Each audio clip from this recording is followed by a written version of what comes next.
Shalom à tous, nous nous retrouvons pour recevoir le Shabbat avec le Rav Yosef Dov Soloveitchik. Nous sommes à la parashat de Vayera, où nous allons connaître un nouveau Avraham. Nous n'avons plus affaire à Avraham, mais à Avraham, Av Amon Goyim, le père de plusieurs nations. Et ce changement de nom, qui est tout simplement un changement d'identité, va aussi s'exprimer par un changement corporel par l'intermédiaire de l'application pour la première fois de la mitzvah de la Brit Mila. Et voilà que le Rav Soloveitchik va nous inviter à une réflexion sur un sujet, un dossier brûlant qui accompagne notre société jusqu'à nos temps et qui a déjà été un sujet de discussion entre Abraham et son créateur. Le sujet est le suivant. Est-ce que différence veut dire automatiquement contradiction à égalité? Et voilà qu'Avraham Avinu a eu difficulté à comprendre le besoin de la mitzvah de la Brit Mila.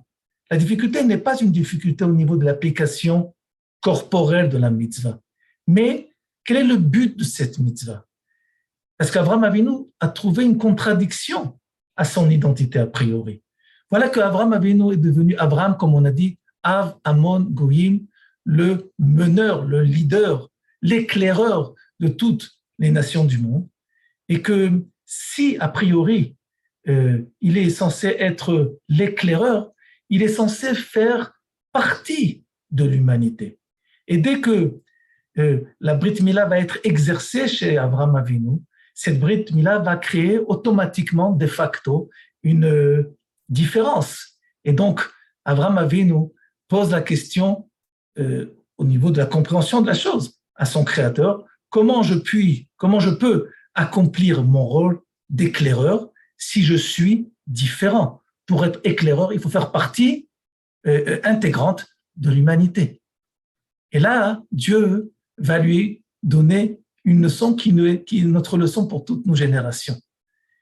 Différence ne vient pas s'opposer à intégration, au contraire, et à égalité.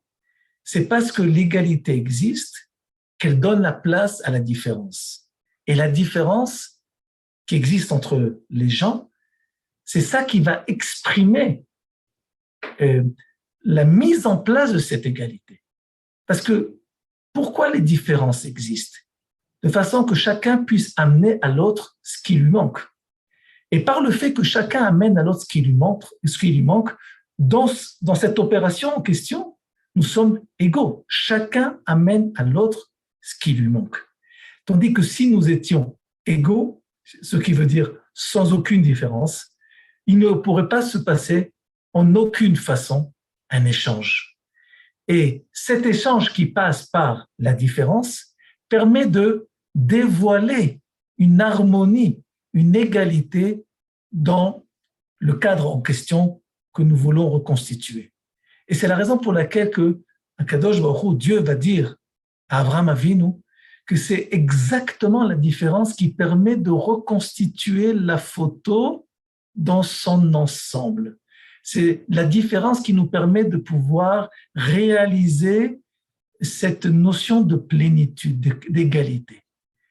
Et donc, c'est pour cela que cette différence ne va pas s'exprimer simplement au niveau de nos coutumes, au niveau de notre identité, mais même au niveau de notre corps, de façon qu'on comprenne que nous apportons par notre différence ce qui manque au reste du monde. Shabbat Shalom.